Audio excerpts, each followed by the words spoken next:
Hello friends, मैं राकेश कक्षा 10 की गणित में बहुपद की तीसरी वीडियो लेकर प्रस्तुत हूँ आप लोगों के बीच में।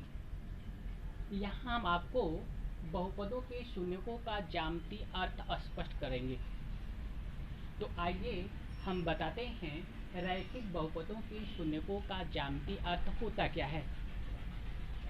यहाँ हम रैखिक बहुपदों के शून्यकों के ज्यामितीय अर्थ आप लोगों को स्पष्ट कर देते हैं कि रैखिक बहुपद ax प्लस बी जहाँ a नॉट इक्वल टू 0 का केवल एक शून्यक है, जो उस बिंदु का x अक्ष का निर्देशांक है जहाँ y बराबर ax प्लस बी का आलेख या ग्राफ x अक्ष को प्रक्षेपित करता है।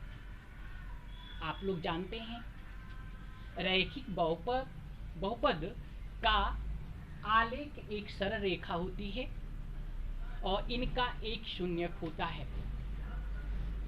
इसी प्रकार द्विघात बहुपद का ज्यामितीय जो अर्थ है कि द्विघात बहुपद का आलेख x अक्ष को जहां पर प्रक्षेपित करता है उसका निर्देशांक उसका शून्यक कहलाता है।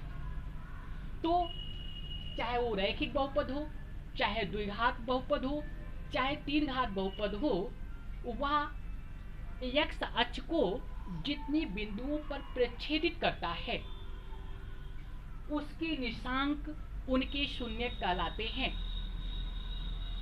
अर्थात हम आपको नोट में स्पष्ट कर देते हैं कि किसी बहुपद ax प्लस बी का शून्यक माइनस बी बाई ए होता है और दूसरा है किसी बहुपद का आलेख x अक्ष को जितने बिंदुओं पर प्रच्छेदित करता है उसके उतने ही शून्यक होते हैं।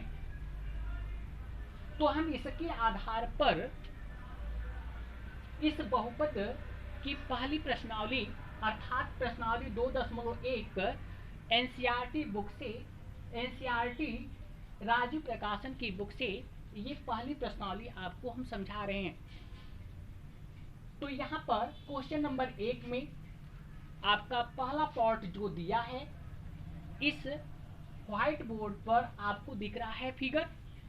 इस फिगर में एक आलेख आपको x अक्ष के समांतर दिख रहा है। क्योंकि यह आलेख x अक्ष को कहीं प्रच्छेदित नहीं कर रहा है इसलिए इस बहुपद का कोई हल नहीं होगा। समझ में आ गया बच्चों? यहाँ हम आपको दिखा रहे हैं जो आलेख खींचा गया है वह x अक्ष के समांतर है या x अक्ष को कहीं प्रच्छेदित नहीं कर रहा है, इसलिए इस बहुपद का कोई शून्यक नहीं होगा। इसी क्वेश्चन नंबर 1 का अंतिम पार्ट छठवां आपको हम स्पष्ट कर रहे हैं। यहाँ पर x अक्ष पर जो बहुपद का आलेख खींचा गया है वह x अक्ष को तीन बिंदुओं पर प्रच्छेदित करते हुए आपको दिख रहा होगा। देखें, एक यहाँ प्रच्छेदित कर रहा है, एक यहाँ प्रच्छेदित कर रहा है, एक यहाँ प्रच्छेदित कर रहा है। अभी हम आपको स्पष्ट किए थे कि कोई ग्राफ किसी बहुपद का आलेख x अक्ष को जितने बिंदुओं पर प्रच्छेदित करता है उसके उतने ही शून्यक कहलाते हैं, उतने ही शून्यक होते हैं। इसलिए यहाँ पर यह आलेख x अक्ष को आपको दिखलाई दे रहा है कि तीन बिंदुओं पर प्रच्छेदित कर रहा है, इसलिए इस बहुपद के कितने हल होंगे? 3 हल होंगे। अब तो आप लोगों को स्पष्ट हो गया होगा कि यह आलेख x अक्ष को जितने बिंदु पर प्रच्छेदित करेगा उतने ही शून्यक उस बहुपद के प्राप्त होंगे।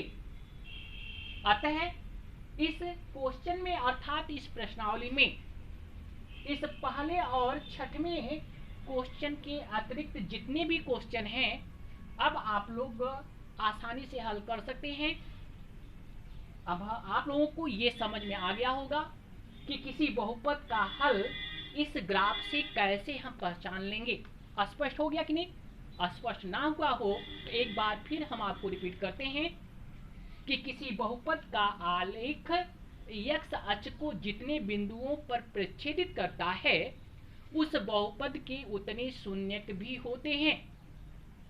तो इस क्वेश्चन नंबर 1 के पहले पार्ट का फिगर आपको हम दिखला रहे हैं। इसमें यह बहुपद का जो आलेख है एक्स अक्ष के समांतर है, जो एक्स अक्ष को कहीं प्रक्षेपित नहीं कर रहा है, इसलिए इसका कोई शून्यक नहीं होगा। अब तो स्पष्ट हो गया होगा।